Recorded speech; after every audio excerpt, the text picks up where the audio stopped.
नमस्कार, मैं doctor Ghanshyam Bairwa, associate professor Sanskrit, doctor Bhimrao Ambedkar government college Shri Ganganagar. आज के व्याख्यान में मैं आपको बता रहा हूँ कि काव्यशास्त्र के प्रमुख विचारक या चिंतक भारतीय संदर्भ में कौन कौन है, उनका क्या समय है और उनके ग्रंथों का नाम क्या है। तो क्रम पूर्वक ऐसे देखिए, काव्यशास्त्रीय प्रमुख ग्रंथों का मैंने यहाँ पर उल्लेख करने का प्रयास किया है। प्रथम नंबर पर देखिए भरत मुनि है और इनका समय द्वितीय शताब्दी, हालांकि कुछ विचारकों ने प्रथम शताब्दी भी माना है, लेकिन द्वितीय शताब्दी। और इनके ग्रंथ का नाम है नाट्यशास्त्र। तो भारतीय इतिहास में सबसे पूर्व काव्य कैसा होना चाहिए, इसकी परिभाषा निर्धारित करने के लिए काव्य में कौन कौन से घटक, कौन कौन से तत्व, कौन कौन से गुण होने चाहिए और कौन से अवगुण नहीं होने चाहिए, इस सब पर विचार करने वाले भारतीय संदर्भ के प्रथम चिंतक, विचारक, काव्यशास्त्री भरत मुनि हैं और इनके ग्रंथ का नाम नाट्यशास्त्र है। दूसरे अग्निपुराणकार है और इनका ग्रंथ अग्निपुराण है। और अग्निपुराण में इन्होंने भरत मुनि के पश्चात कुछ नाटक के उपयोगी तत्व, उपयोगी परिभाषाओं के विषय में विवेचन किया है। तीसरे विद्वान काव्यशास्त्री भामह है। भामह का समय 5वीं शताब्दी है और भामह के पश्चात ही काव्यशास्त्र के द्वितीय समालोचनात्मक द्वितीय समय का प्रारंभ होता है और ये समालोचनात्मक भामह है। इनके ग्रंथ का नाम काव्यालंकार है, समय 5वीं शताब्दी। तीसरे नंबर पर भामह के पश्चात चौथे नंबर पर भट्टी है और इन भट्टी का एक रावणवध महाकाव्य है 4 अंकों का। और उस रावणवध महाकाव्य में इन्होंने महाकाव्य के साथ साथ काव्यशास्त्रीय तत्वों का उल्लेख भी किया है और उसे भट्टी काव्य के नाम से भी जाना जाता है। 5वें नंबर पर दंडी है और यद्यपि दंडी ने अवंती सुंदरी कथा, काव्यादर्श और 10 कुमार चरितम 3 ग्रंथों की रचना की, लेकिन इनका जो काव्यशास्त्रीय ग्रंथ है वो एकमात्र काव्यादर्श है और इनका समय 7वीं शताब्दी है। 6ठे नंबर पर है उद्भट, इनका समय 8वीं शताब्दी है और इनके ग्रंथ का नाम है काव्यालंकार सार संग्रह। फिर वामन है और वामन का समय है 8वीं शताब्दी और उन्होंने काव्यालंकार सूत्र की रचना की और ये काव्यालंकार सूत्र बहुत ही महत्वपूर्ण ग्रंथ काव्यशास्त्री ग्रंथों में माना जाता है। 8वें नंबर पर रुद्रट है। रुद्रट का समय 9वीं शताब्दी है और इन्होंने काव्यालंकार नामक, जो कि भामह के ग्रंथ का भी नाम काव्यालंकार है और रुद्रट के भी ग्रंथ का नाम काव्यालंकार है, तो काव्यालंकार नामक ग्रंथ की रचना की और इन्होंने काव्य के लिए अलंकार अत्यंत महत्वपूर्ण है इस विषय पर अधिक बल दिया। 9वां है आनंदवर्धन और आनंदवर्धन को ध्वनि के स्थापक के नाम से जाना जाता है कि इन्होंने ध्वनि को काव्य के आत्म तत्व के रूप में स्वीकार किया और उसकी लिखित रूप में स्थापना की। उससे पूर्व में ध्वनि तत्व था तो सही, लेकिन विद्वानों की वाणी में था, लिखित रूप में नहीं था। तो आनंदवर्धन ने ध्वन्यालोक नामक ग्रंथ की रचना करके 9वीं शताब्दी में ध्वनि की स्थापना की। ये बहुत ही महत्वपूर्ण ग्रंथ है जो कि 4 उद्धोत में विभाजित है। राजशेखर 10वीं शताब्दी में, इनके ग्रंथ का नाम काव्य मीमांसा है और काव्य मीमांसा में राजशेखर ने बहुत ही उत्कृष्ट तरीके से काव्य शरीर की उत्पत्ति के विषय में चिंतन किया है, मनन किया है। मुकुल भट्ट है। मुकुल भट्ट 10वीं शताब्दी में है और इनकी रचना का नाम अभिधा वृत्ति मातृका।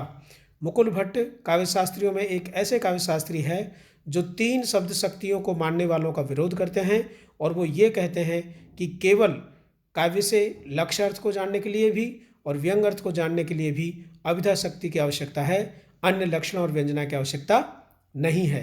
तो इनका ग्रंथ भी महनीय, सराहनीय और पठनीय है। भट्टनायक 10वीं शताब्दी, इन्होंने हृदय दर्पण नामक ग्रंथ की रचना की। एक अलंकार शास्त्रीय उत्कृष्ट कोटि का ग्रंथ है। और धनंजय 10वीं शताब्दी के हैं और इनके ग्रंथ का नाम 10 रूपक है। इन्होंने और भी ग्रंथ लिखे, लेकिन अलंकार शास्त्र के आधार पर या काव्य शास्त्र के आधार पर, जिसमें कि 10 रूपक यानी नाटक से है और जिसमें 10 नाटकों के उल्लेख करते हुए उनकी विशेषता, उनमें घटक, उनके अंकों की निर्धारण, इन सब की स्थापना धनंजय ने 10 रूपक में की। अभिनव गुप्त की 2 रचनाएं हैं, एक अभिनव भारती जो कि भरत मुनि के नाट्य शास्त्र की टीका है और दूसरी है लोचन टीका जो कि आनंदवर्धन के ध्वन्यालोक की टीका है। और दोनों ही यद्यपि टीका ग्रंथ है लेकिन किसी भी मौलिक ग्रंथ से कम इनका महत्व काव्यशास्त्र में नहीं है। और 15वें नंबर पर है कुंतक का समय भी 11वीं शताब्दी है और इनके ग्रंथ का नाम है वक्रोक्ति जीवितम और इन्होंने वक्रोक्ति जीवितम ग्रंथ के आधार पर वक्रोक्ति संप्रदाय की स्थापना की और इन्होंने कहा कि काव्य में सभी अलंकारों की आवश्यकता नहीं है, केवल वक्रोक्ति अलंकार ही सभी अलंकारों की आवश्यकताओं की पूर्ति कर देगा। 16वें नंबर पर है महिम भट्ट और महिम भट्ट का भी समय 11वीं शताब्दी है और इनके ग्रंथ का नाम है व्यक्ति विवेक। पुनः भोजराज हैं, भोजराज का भी समय 11 शताब्दी है और इनके 2 ग्रंथ हैं सरस्वती कंठाभरण और श्रृंगार प्रकाश और इसमें इन्होंने बहुत ही उत्कृष्ट तरीके से काव्य की परिभाषाओं के, काव्य के श्लोकों के विषय में वर्णन किया है। और पुनः क्षेमेंद्र है, इनका समय भी 11 शताब्दी है और क्षेमेंद्र ने औचित्य संप्रदाय की स्थापना की और उन्होंने औचित्य विचार चर्चा नामक ग्रंथ लिखा और उन्होंने कहा यदि ग्रंथ में औचित्य नहीं है, यानी कि गुण भी है, रस भी है, अलंकार भी है, लेकिन यदि उनमें औचित्य पूर्वक उनका वर्णन या प्रयोग नहीं हुआ है तो निश्चित रूप से वहाँ पर रसत्व नहीं होगा। मम्मट है, मम्मट इन सब में शिरोमणि के रूप में माने जाते हैं और मम्मट का समय 1050 या 11वीं शताब्दी माना गया है और इनके महनीय ग्रंथ का नाम है काव्य प्रकाश। काव्य प्रकाश 10 उल्लासों में विभक्त है और इसमें इन्होंने काव्य के भेद, काव्य की परिभाषा, काव्य के प्रयोजन, काव्य के हेतु और व्यंजना की स्थापना और रस के भेद, ध्वनि की स्थापना, रस दोष, गुण और अलंकार 9वें और 10वें प्रकाश में अलंकारों का वर्णन किया है। इस प्रकार से यह एक सम्मिलित रूप से बहुत ही उत्कृष्ट काव्यशास्त्रीय ग्रंथ है। पुनः रुय्यक आते हैं, रुय्यक का समय 12वीं शताब्दी है और इनका ग्रंथ का नाम है अलंकार सर्वस्व, जिसका अर्थ ही निकल रहा है कि काव्य में अलंकार ही सब कुछ है। यदि काव्यत्व चाहिए तो उसमें अलंकार का प्रयोग अत्यंत स्वीकार्य है। हेमचंद्र 12वीं शताब्दी के हैं और इनके ग्रंथ का नाम था काव्यानुशासन और इन्होंने काव्य के अनुशासन के विषय में कि काव्य लिखते वक्त, काव्य की रचना करते वक्त किन किन अनुशासनों की, किन किन नियमों की पालना करनी चाहिए, इसके विषय में भली भांति लिखा है। और 22वें नंबर पर है रामचंद्र और गुणचंद्र। ये रामचंद्र और गुणचंद्र हेमचंद्र के शिष्य हैं और दोनों को भाई बताया जाता है कि रामचंद्र और गुणचंद्र दोनों भाई थे। 12वीं शताब्दी और इन्होंने दोनों ने संयुक्त रूप से नाट्य दर्पण नाम की रचना की, जिन्होंने कहा कि नाट्य का दर्पण इस प्रकार से होना चाहिए। आगे संख्या में देखिए 23वें नंबर पर है शारदा तनय, जिनका 13वीं शताब्दी है और इनके ग्रंथ का नाम है भाव प्रकाशन। और 24वें नंबर पर है जयदेव और जयदेव के समय है त्रयोदश शताब्दी और इनके ग्रंथ का नाम है चंद्रालोक। और 25वें नंबर पर है विश्वनाथ। विश्वनाथ भी मम्मट के पश्चात द्वितीय स्थान पर इनका स्थान काव्यशास्त्र में माना गया है और इनका समय 14वीं शताब्दी है। इनके ग्रंथ का नाम साहित्य दर्पण है और साहित्य दर्पण में काव्य का प्रयोजन, काव्य की उपयोगिता और नाटक में किस प्रकार से काव्य का रस जो है वो होना चाहिए, अर्थात रस का स्वरूप, रस की अलौकिकता, नाटक के भेद, महाकाव्य की प्रबंधता, इन सभी बिंदुओं पर महत्वपूर्ण इन्होंने नियम बताए हैं।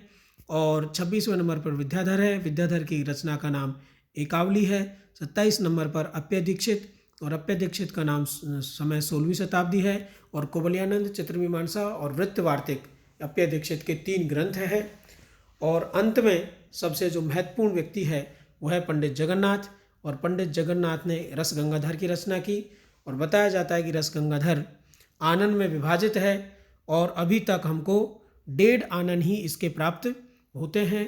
1.5 आनन अभी अनुपलब्ध है, लेकिन कहा जाता है कि काव्यशास्त्र में यदि जगन्नाथ सर्वश्रोमणि है तो द्वितीय स्थान पर मम्मट को माना जाए और तृतीय स्थान पर विश्वनाथ जो कि साहित्य दर्पण के रचनाकार हैं उनको माना जाए। तो पंडित जगन्नाथ ने काव्य के भेद, काव्य का स्वरूप, काव्य की परिभाषा, काव्य का लक्षण, इस सब पर चर्चा करते हुए काव्य के हेतुओं में प्रतिभा की स्थापना करते हुए एक महनीय ग्रंथ की रचना की, जो कि अत्यंत कठिन और काव्यशास्त्र के मर्मज्ञ ही जिसको समझ पाने में समर्थ होते हैं। तो इस प्रकार से एक सामान्य सा परिचय काव्यशास्त्र के विद्यार्थियों को जानने के लिए ये दिया गया है, जिसमें काव्यशास्त्री, उसका समय और उसकी रचना यद्यपि इनकी अन्य भी है, लेकिन यहाँ पर उन्हीं रचनाओं को उल्लेख किया गया है जो कि काव्यशास्त्र से संबंधित है, अन्य का नहीं। धन्यवाद।